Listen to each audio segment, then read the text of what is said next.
This is Where We Live on Connecticut Public Radio. I'm Lucy Nalpathanchel. More than 1 million Connecticut residents will be eligible to get the COVID-19 vaccine under the second distribution phase that started, known as Phase 1B. Coming up, Dr. Deidre Gifford, Acting Commissioner of the State Department of Public Health, joins us to answer our questions and yours about the vaccine plan as demand continues to outpace supply around the country. We also hear from AARP Connecticut about the vaccine rollout now that residents 75 and older are able to get the shots. That conversation later. First, municipalities have been coordinating with local health officials to distribute the vaccine to city residents. We wanted to hear how the rollout is going in Bridgeport, which just lost its health department director. Joining us now on Zoom is Brian Lockhart. He's a reporter covering Bridgeport for the Connecticut Post and Hearst, Connecticut newspapers. Brian, welcome back to the show. Thanks, Lucy. Good morning. So tell us about what happened with the Bridgeport health director. This is Lisa Morrissey, who has recently resigned. She was hired about 8 months ago, and it was very sudden. She tendered her resignation.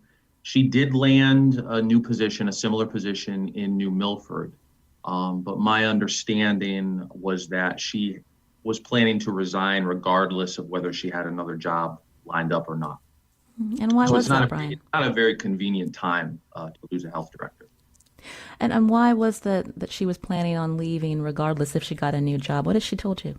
She is not saying. I know from having covered her for the last 8 months since she was brought aboard last May, that there have been some questions raised about her by the city council initially when they approved her contract. Some of them had issues with the fact that she was not going to be living in Bridgeport. That is actually a requirement of the health director's job in Bridgeport, but that was waived in her case. She's from the Danbury area. Some other members, I think, wanted some other candidates. There were some other people who had applied, and some council members weren't happy about that. So it was a divided council that had approved her contract. And also, there were some employees who were pushing back against her management style. So from talking to folks who are familiar with the situation, it seems like she just got fed up with the politics of it, I guess, and decided to move on. And now the city of Bridgeport is looking for a new health director in the middle of this next wave, as well as widespread vaccinations. Brian, this can't be a good look for Bridgeport to find a new health director amid what you just described as the climate in the city. No, it's not. And Mayor Ganem's administration they're scrambling to try and stabilize the department. Just last week, they announced that they're searching for a health department consultant. And the goal for this hire would be, number one, to come in and help sort of fill this leadership vacuum, help them continue to manage the COVID response and the rollout of the vaccines, and also to take a look at the department, its strengths, its weaknesses, and possibly come up with some sort of a restructuring plan. They're also trying to bolster their nursing staff. There's a communicable disease clinic run by the city, and they are anticipating that they will be a vaccination site. And so they are also looking for some full-time nursing supervisor, a part-time supervisor, and 2 registered nurses to contract with for about 2 years as they roll out these vaccines. And Brian, who is running the health department now? So currently, it's 2 existing employees. It's a woman from Housing Code, which falls under the health department, and a woman who has been involved with youth programs. She's the acting deputy director, and she will be her name is Tammy Papa, and she will be getting assistance from the woman in Housing Code. But I think the goal here is for the city has said the consultant is not going to be a health director, but I think the consultant is they're looking to the consultant for leadership, particularly during the pandemic. And in the meantime, they will do a search for a health director, but that could take several months between when the city lost its health director last year and hired Lisa Morrissey. About 3.5 months passed. You're hearing Brian Lockhart, who writes for the Connecticut Post, as we look at why the city of Bridgeport has a vacancy in their health department, especially in the middle of a pandemic. The city of Bridgeport, Brian, has it been hard hit compared to other cities with COVID cases? It has. The number of total cases in Bridgeport as of the latest data from the state was just over 13,000. That's cumulative. So that's 13,000 cases since the pandemic struck last March. I was looking at the numbers yesterday, though, and it actually does appear that in the last 2 weeks or so, Bridgeport has done a little bit better. The entire state is still in the red alert zone. Bridgeport, between December 27th and January 9th, in the first week, they had 775 new cases. In the second week, however, that dipped to 492. And if you compare that to some of the other big cities, that dip is actually a larger decrease than in some of the other cities. So it's still not good to have that many cases, but at the same time, at least recently, Bridgeport seems to be doing a bit better. It would be nice if we had a health director to sort of put those numbers in perspective, though, because I don't really know what that means. I don't know if that'll be a trend or if that's just an aberration that we've seen and the numbers are going to go up again. And Brian, what is the state's role when we hear that one of the largest cities in our state is without a health director, the city looking to hire a consultant to help the two people that have been asked to run the department, two people who I understand don't have public health experience? What are you hearing? Right. So the state is monitoring the situation. I know in the past in Bridgeport, when Mayor Ganim was first elected in 2015 and looking for a health director in 2016, it took him several months, and the state actually threatened to withhold state funding if he did not move more quickly. So there is some pressure by the state to get a full-time health director in that job. So they are monitoring the situation. There's no reason to think the city's going to drag its heels on this. As you mentioned, it's the way that Lisa Morrissey left isn't necessarily a good look for Bridgeport. I would imagine that potential candidates are going to consider her resignation and wonder if maybe this is a job for them or if this is a place that they would want to work. So that may prove a challenge for the city. But at the same time, there could be people that say, you know what, I'm ready for this. It's a big city. It's a great career opportunity. There's a lot of challenges there, and I want this job. So we'll see. We should mention that Where We Live did reach out to the mayor's office to speak with the acting director, and we did not hear back from the mayor's office. When you talk about a leadership vacuum at the health department, Brian, you're also reporting on the fact that there are several other high-level positions in Bridgeport that need to be filled. Yes, there are several acting positions in the city. We have an acting police chief, an acting personnel director, acting health director, and I know I'm missing one. What's the fourth one? I'll think of it in a minute. Yes, public facilities. I'm sorry, acting public facilities director. So those are those are big, important departments. And it's not that there aren't people in charge running things. It's just that these aren't permanent hires. And there are some members of the city council who are beginning to raise some questions about that because they feel that, number one, if you are acting, that means that there's an asterisk by your name. And so maybe you're not comfortable in terms of how long you're going to be there. And so you don't have sort of a vision for the department, or you're not putting forward a vision for the department because you're not sure if the job is yours. And also, they also feel that it just is sort of an unprofessional look for the city, that the city should have these permanent folks. Now, I know that there are traditionally with acting positions, sometimes there's a cost savings. I know in public facilities, they have a deputy director who is filling in as the acting director. So you're essentially saving money on one position. You're having one person handle the position. But I think there is going to be mounting pressure, particularly going into the budget season, for the city to act and for the mayor to act and to do some searches and to hire permanent people, particularly for the police department, and which really has had a lot of scandals and a lot of issues over the last few years, including the arrest of the police chief. That's why we have an acting chief right now. I'm glad you brought up the mayor. Again, Brian Lockhart with us here on Where We Live, a reporter for the Connecticut Post in Hearst, Connecticut. Where has the Mayor Joe Gannon been in all of this? I'm contrasting the city of Bridgeport with other cities where its residents hear from their mayor daily when it comes to COVID-19. I'm just curious what city residents have been telling you about their reaction to Mayor Gannon's presence during this crisis. He was very visible in the first few months of the pandemic.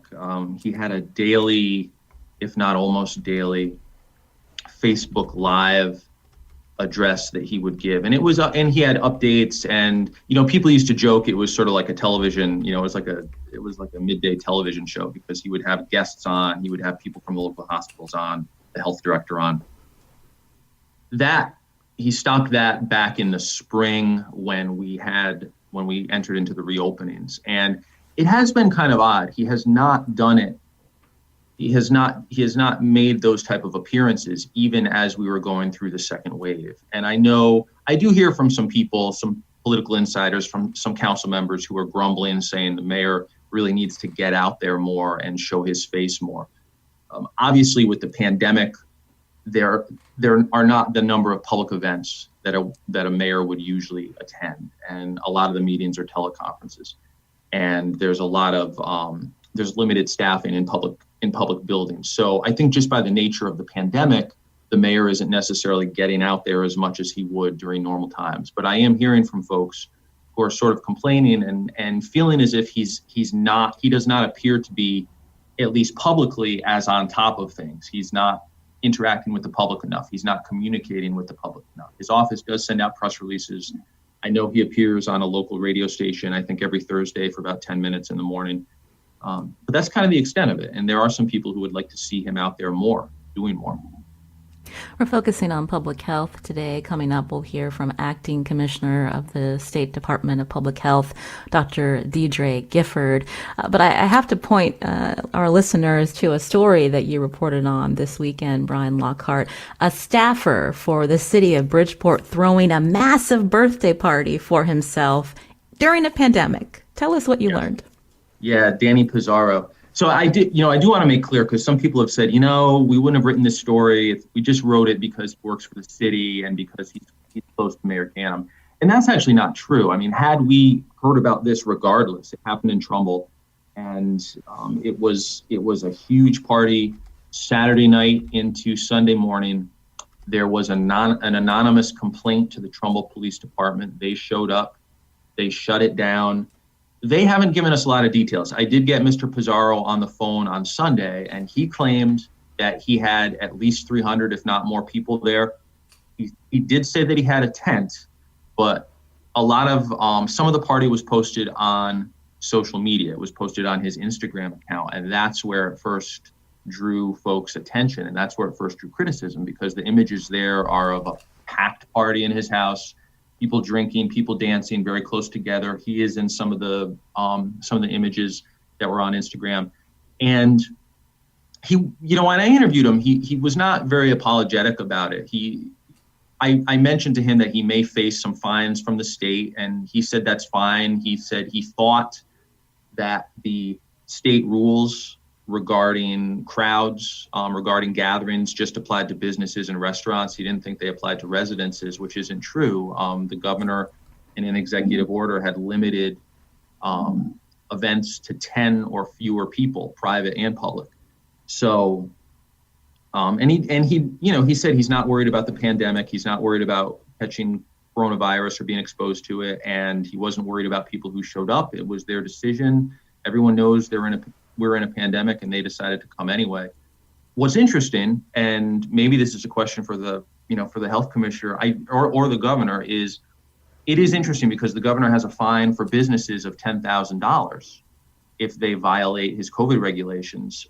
It's much smaller for residents. So Mr. Pizarro, as far as I can tell, at most would face a $500 fine, which, knowing him, is nothing. He owns a lot of property. He has a city job that pays about $81,000. So I have a hard time thinking that he is going to have a problem paying $500. So that's the story with Mr. Pizarro. And you mentioned Daniel Pizarro. He works for the city's Housing Code office. What is his connection with Mayor McGann? So he helped Mayor Ganim campaign in 2015, and he was with him quite often on the campaign trail. Then after the mayor won the race that year, he eventually gave Danny a job. And it's we call them political appointees because it's a non-union.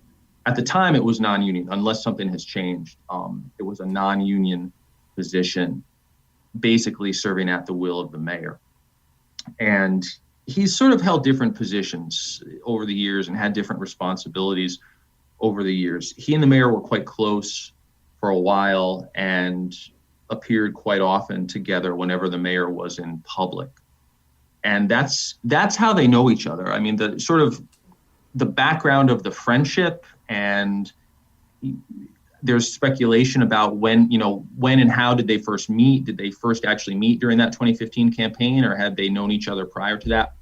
I don't know. There's always a lot of speculation about it, just because Danny was with the mayor quite often. Not so much anymore, but they were out and about quite often.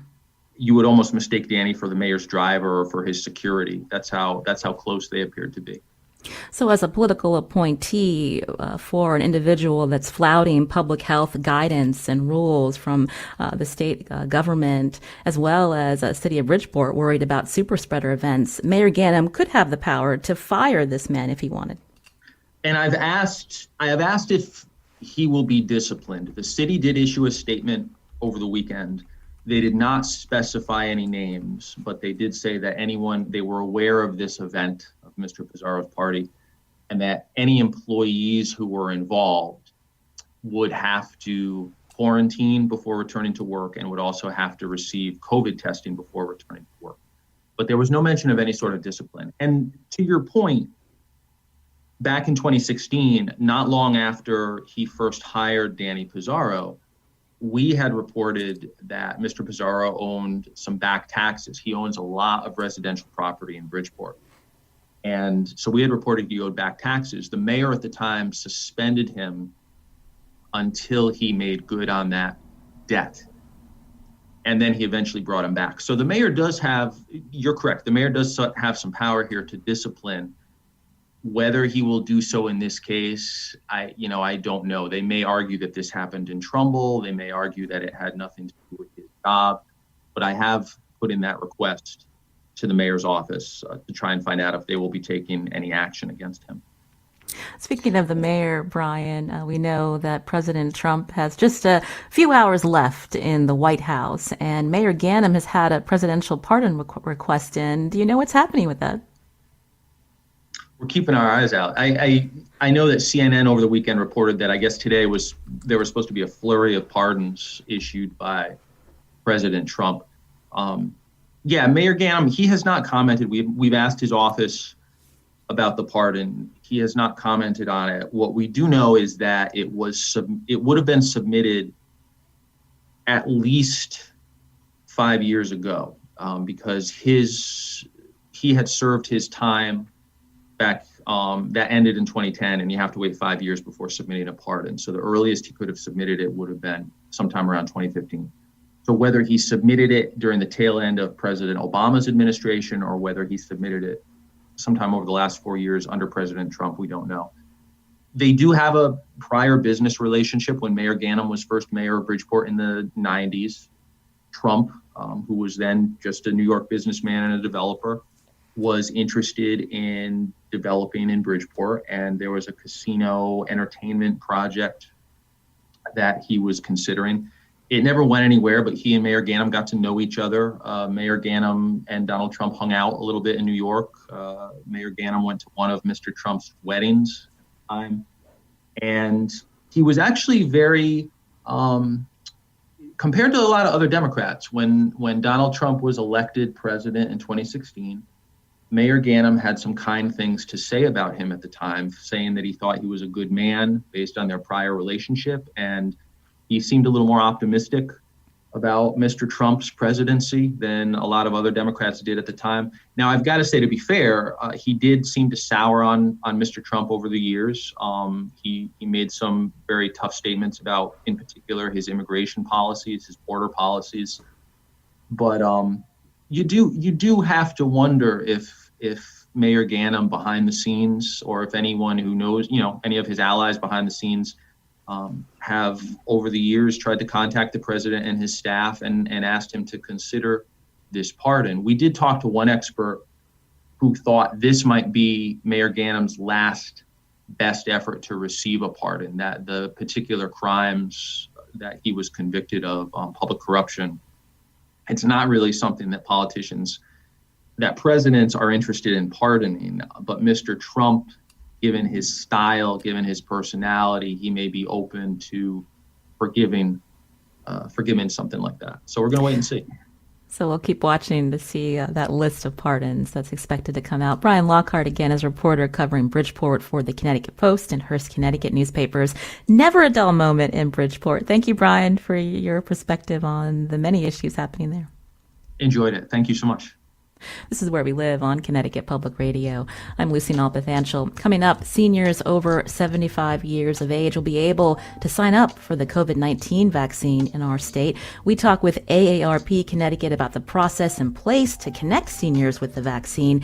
And later, the acting commissioner of the State Department of Public Health, Dr. Gifford, joins us to answer your questions about the vaccine rollout. Here's the number, 888-720-9677, or find us on Facebook and Twitter at Where We Live.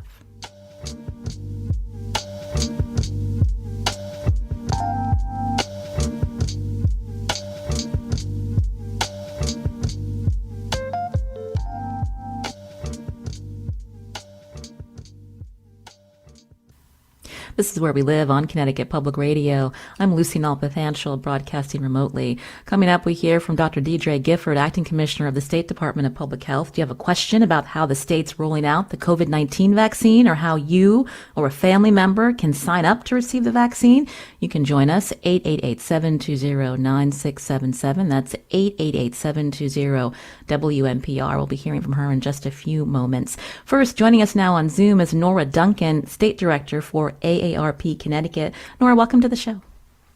Thanks, Lucy. I mentioned earlier, Connecticut residents 75 and plus are starting to get vaccinated this week, and 65 and over are also in this Phase 1B. As State Director for the AARP, what's your reaction broadly to the way Connecticut has categorized seniors in this vaccine rollout, Nora? Yeah, so we are very pleased that the Vaccine Commission recommended age 65 and up rather than just 75 and up, which was initially considered, and that the governor took those recommendations. We were hearing from a lot of people who were really concerned that they would be, 1C or whatever we call it in the age 65 and up category. So I think it has reduced anxiety. Anxiety is still high, but knowing that you're in the line for age 65 and up has been great for a lot of people. And for age 75 and up, I'm hearing from people, they're eager to be vaccinated. They're a little confused about how to go about it in some cases, but we're really pleased. And, 95% of the deaths from COVID-19 are in age 50 plus. So age does matter in this case. And we're going to be continuing to advocate for age 50 and up as we move forward through the vaccine process. Nora, you mentioned anxiety and confusion. So we know that the state lists 3 ways to get an appointment. Individuals can sign up through the state website. It's known as VAMS, or the Vaccine Administration Management System, or they can sign up directly with a provider like Hartford Healthcare or UConn. And there's even a phone line run by the state. Are there issues, again, when you're talking with your membership at AARP? Do people know or have access to the internet to be able to go to this website, or even know the phone number to call? This is one of the most mixed bags kind of things that I've seen in a while. So this is early, right? We're not even a week in. So I know a lot of these things are going to shake out. But I think people do know, and a lot of people age 75 and up use the internet regularly. But many also do not, or maybe aren't as adept at navigating certain apps and different sites. So maybe they know how to go to their email address, not a big deal. But when it comes to something more complex, it can be confusing. And Lucy, I've gone through these. Some of it is a little confusing. A couple things that concern me. There's the request for a photo of your medical insurance, which I think you can probably get away with not doing up front because you don't have to have insurance to be able to get the vaccine. But it can be confusing to upload a photo if you're not familiar with that. The phone number is great, except that you need an email address in order to complete the process. And for you or for I, maybe getting an email address, you just hang on, we take 2 minutes, we create a Gmail account. But if you didn't have access to the internet in the first place, you wouldn't, and you're using this phone number, that might not be a solution that works for a lot of people. So, I guess I'd say this. I have family in Greater Hartford who heard from their provider before the vaccine site even went live. And I have family in Greater Waterbury who still have not heard. And we went ahead and signed up for the vaccine. I am not completely sure I understand. Therefore, I don't think that my members necessarily understand what puts you in one category versus another, or why one provider is reaching out and another is not. So I'm really looking forward to getting through this part of the process and really hoping that we don't lose anybody between the cracks in this phase for the vaccine because of these issues. I give the state credit. They're doing a good job, but we need to continue with the clarity and the just complete transparency about how things are working, where you get your vaccine, and continuing to encourage their provider partners to proactively reach out to their patients. You're hearing Nora Duncan, State Director for AARP Connecticut, as we talk about this Phase 1B that Connecticut is in, where individuals 65 and over can start to get vaccinated. That first wave, medical responders, healthcare workers, now individuals 65 and older in our state can sign up. I just want to mention that if someone wants to go to that state website link, it's on our website, wnpr.org/where-we-live, to sign up for a vaccination. And there's that vaccine appointment assist line at 877-918-2224. Again, 877-918-2224.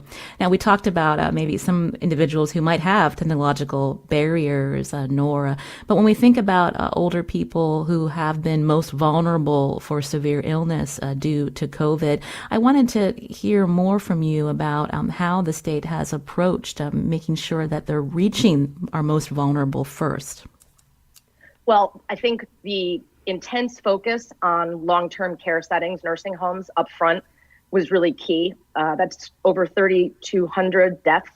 The most deaths have happened in nursing homes. So I think that is, when we're talking about risk, that was incredibly important. And I commend the state for finishing the first round of that work. Opening it up to the science and to the people who are the most at risk are clearly age matters, as do pre-existing conditions. So I think that we need to continue to focus on this, but we also need to focus on race and ethnicity. I'm looking forward to seeing numbers that the state is going to publish, hopefully sooner than later, about Connecticut residents by age, by race, by ethnicity, by geography that have been vaccinated, so we can identify maybe who is being left out. Folks who, I'm hearing these are stories I'm hearing. So there's probably an answer to a lot of this, but it's not clear to me yet. So it probably isn't clear to necessarily the residents of these communities. But, if you are someone who maybe lives in the city and you rely on public transportation or dial-a-ride to get where you need to get, that's been incredibly difficult during a pandemic, but what does it mean during a vaccination process or a drive-through vaccine clinic? How do we make sure people aren't being kept out either because of the way we've set this up or because of the way the information is getting out? So some focus on that by the state, really working with the health departments in those towns. I know it's happening. Again, I know it's early, but equity in this process is going to be very important. And equity is risk factor by age and by all the risk factors we know to be true. But again, 95% of the deaths from COVID-19 have been in age 50 plus. So I think we know where the risk truly lies for the most severe reactions to the virus. That's an important point, Nora, when we think about what it means to be equitable, meeting people where they are, not expecting residents to figure out how to do something. But if we know they're vulnerable, doing everything that's possible to help them so that they don't have to navigate these barriers on their own. I mentioned that assist phone line, and that is for individuals who are having trouble signing up online. But I also wanted to talk with you, Nora, because you're hearing of scams preying on the elderly related to the vaccine. Tell us about that. I mean, you got to give scammers credit. They will never let an opportunity go by. So what we're seeing an uptick across the country because uncertainty breeds anxiety, right? And there's uncertainty all over the country about when I get my vaccine, how I get my vaccine.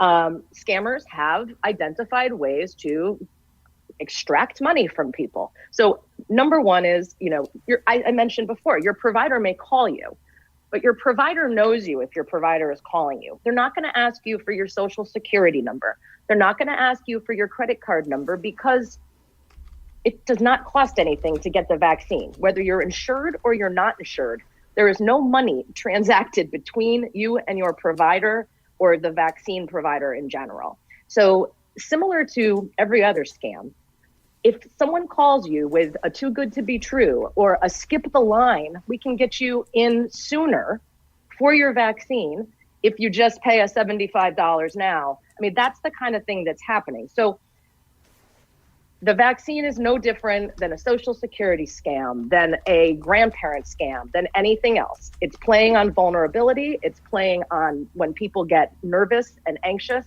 And we just need to be on high alert, recognizing nobody is going to call you and ask you for money related to the vaccine, nor are they going to offer you other medical testing and diagnosis along with this for just a small fee. And that's the kind of thing we're seeing. I would encourage people, if they receive any kind of scam contact, to first notify the police in their town, and then also contact the Attorney General's office. And AARP has a fraud watch network, AARP.org/fraud watch network. We have an interactive map, report it. It helps us report to the FTC and others, and it helps educate people around the country about the kind of scams that are happening. Nora Duncan, again, a state director for AARP Connecticut. Nora, thank you for speaking with us. Lucy, thank you very much. This is Where We Live on Connecticut Public Radio. I'm Lucy Nalpathanchel. Again, coming up right after the break, we're going to hear from Dr. Deidre Gifford, Acting Commissioner for the State Department of Public Health. If you're waiting to ask her question, keep holding. We'll be with you shortly, and you can join us too. 888-720-9677. That's 888-720-WNPR.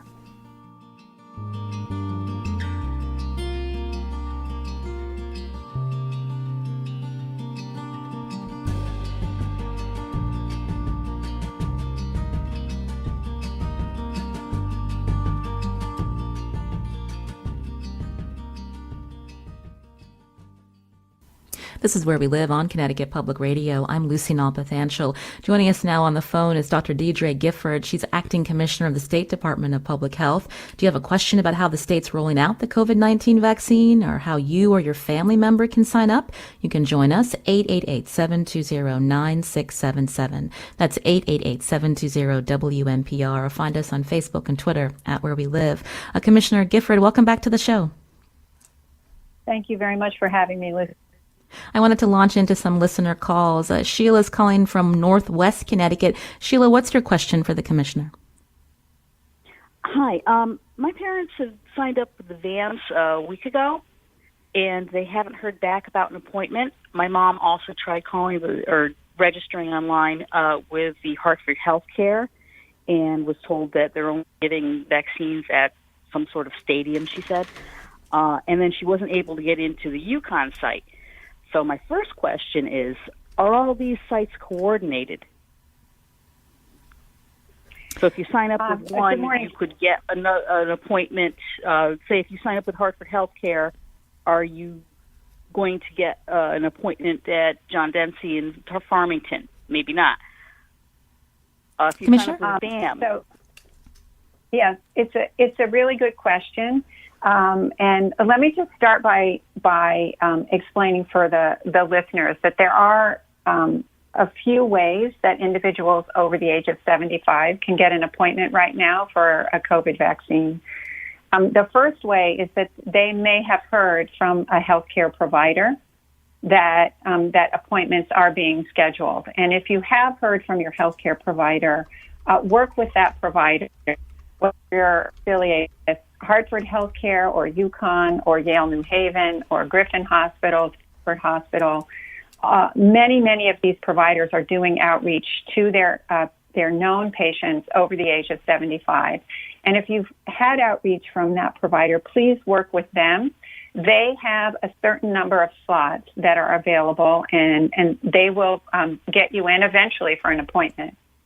The second way is that people can go online, as you mentioned, ct.gov/COVID vaccine, and they can register for an appointment there. And we strongly encourage people to use that online system. And then the third is there is a phone number that people can call if unable to use the internet or they don't have access.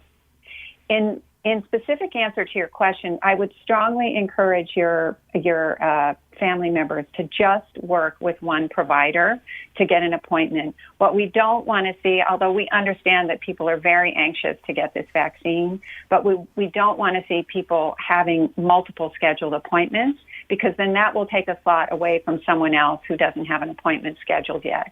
Eventually, we will get to everyone who is 75 years or older, but as everyone knows, we don't have enough vaccine coming in every single week to do this group all at once. So we all are going to need to have some patience while these appointments get scheduled. Elizabeth's calling from Old Greenwich. Elizabeth, what's your question? Elizabeth, are you there? It doesn't look like Elizabeth's there. Let me try Phil in Farmington. Philip, are you there? Yes, I am. Go ahead. We are. My wife and I are residents of Farmington, but we also have a home in Florida, and we are both 65 and older. And will we qualify to get the vaccine in Connecticut? Oh, good morning. Thanks for that question. Right now, we're scheduling individuals 75 years of age and older only.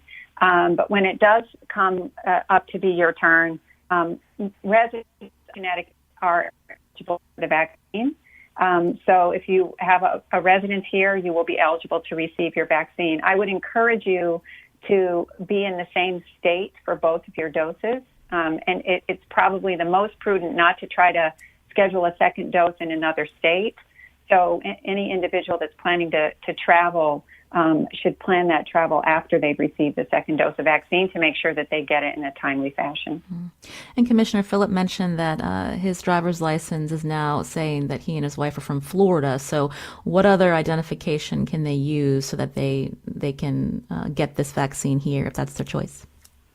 When you sign up for an appointment in our appointment system, you sign an attestation that the information you're providing is true, so they can attest to the fact that they are residents of Connecticut. Again, you can join us at 888-720-9677. We have the Acting Commissioner of the State Department of Public Health, Dr. Deidre Gifford, on with us to help answer your questions about the vaccine rollout.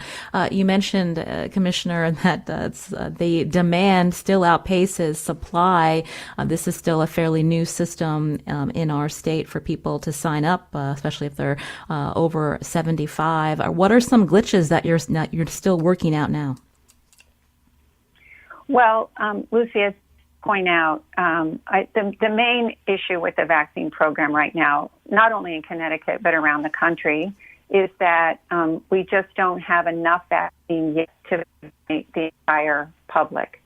So the governor has laid out an allocation strategy. As you know, we've started with frontline healthcare workers and individuals that reside in nursing homes and long-term care facilities. And then this week we're starting with individuals that are 75 and older. But even though that's a fraction of our population, we're still getting, for the most part, only about 45,000 first doses into Connecticut each week. So it's going to take some time for everyone to get an appointment scheduled. So as your callers have alluded to, there's the phone lines are busy, and people are going to need to wait to hear back from their provider, hear back from our scheduling system. And those are the main types of things that we're hearing about so far.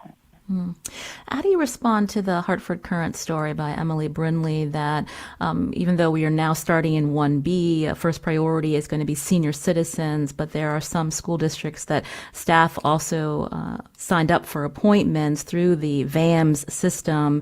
And now, instead of canceling the appointment, the state's telling them to not do so because that's going to cause some issues. Does that raise concern with tracking who is getting the vaccine and if it is indeed equitable, Commissioner? Yes. So it's a good question. And again, just to clarify for your listeners, the second phase of vaccine was only opened up to individuals 75 and older for now. Teachers, daycare workers, and other frontline essential workers will be eligible as part of phase 1B, but later on when we have more vaccine. What had happened was that schools were able to upload their rosters for their school nurses, but some of them mistakenly or prematurely uploaded all of their staff into the system, and then some people were able to receive appointments.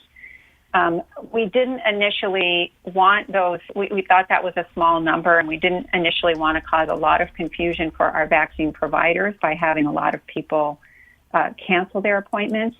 But as we've learned, there are more that school staff that have been registered for appointments. We are going to be asking them to step aside, leave those appointments for individuals over 75 for now.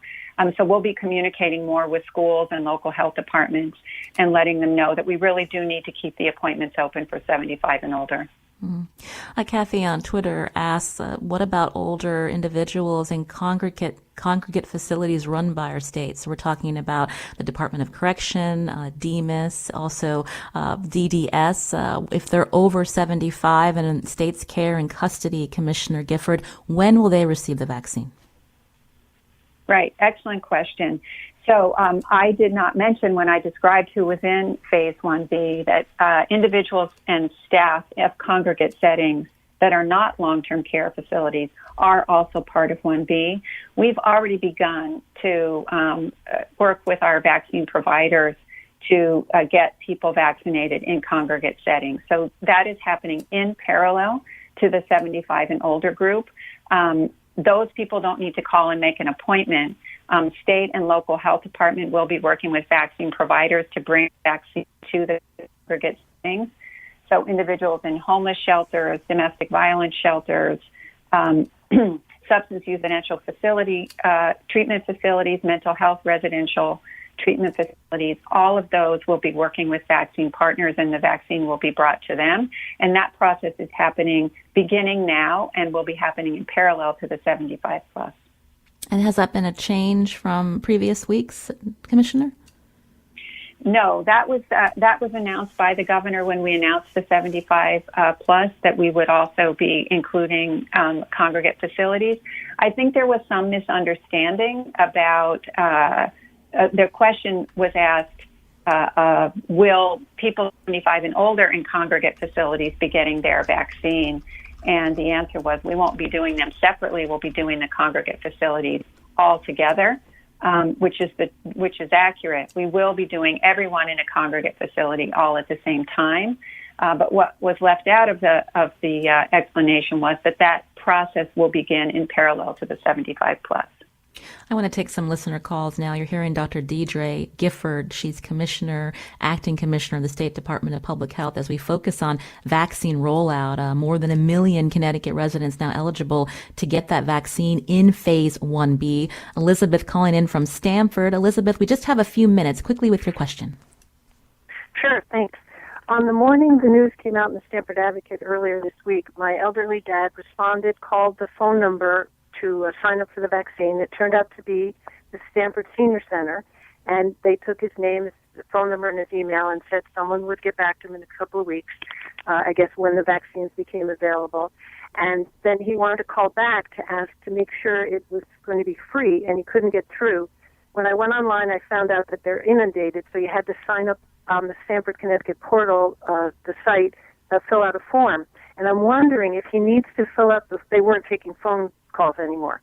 So I'm wondering if he needs to fill out the form, having left the information with the senior center, because I haven't heard anything on the radio about the senior center taking information. Commissioner? I would say to be on the safe side, go ahead and fill out that form. Sounds like the right idea.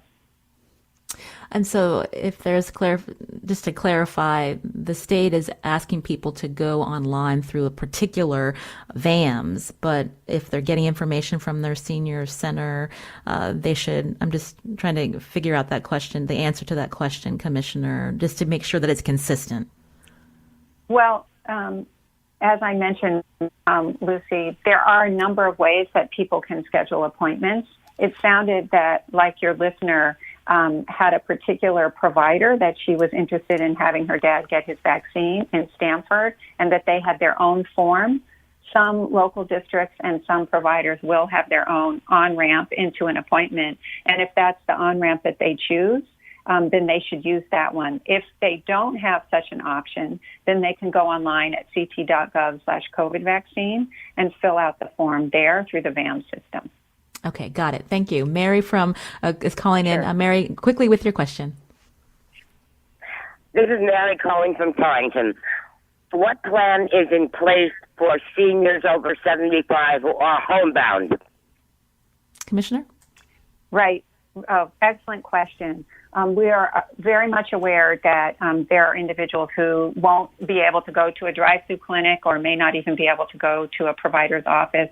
We are working now with some of our vaccine providers who have visiting nurses and other home care capacities within their system, and they will be making sure that vaccine is available to individuals who are unable to leave their home. What we have been saying to the public is, if you have a family member, a friend, a neighbor who is over 75 and you think might face challenges in scheduling an appointment or in accessing the appointment for vaccine, we encourage people to reach out and offer to assist that person over the age of 75. We appreciate that this is a complex issue right now, and so anybody who can reach out and help I think that would be greatly appreciated. And just to paraphrase some questions we're getting, because we're short on time, Commissioner, Maureen in Hamden wrote, signed her mother up to get first vaccine. When should she sign her mother up to get the second vaccine? Most providers will automatically notify you that the second dose is due, and many of them are scheduling both appointments at the same time. So the provider will get that dose. It will automatically be shipped to them, so the second dose will be available. If she doesn't hear from the provider about a second dose, she definitely should call the place or contact the place where she got her first vaccine and make sure that the second appointment is scheduled. It's really important that people get their second dose. Well, we appreciate your time, Dr. Deidre Gifford. We know you had some meetings this morning, so our time with you is short. Thank you, Lucy. Very much appreciate the time. Today's show is produced by Carmen Baskoff. Our technical producer is Kat Pastor. Tess Terrible is on the phones today. Tomorrow we're going to focus on inauguration, both in the morning and in the evening, with a special call-in at 8 p.m. with me and Connecticut Public Radio's John Henry Smith. We're going to be co-hosting that special. We hope to hear from you tomorrow. We'll be back.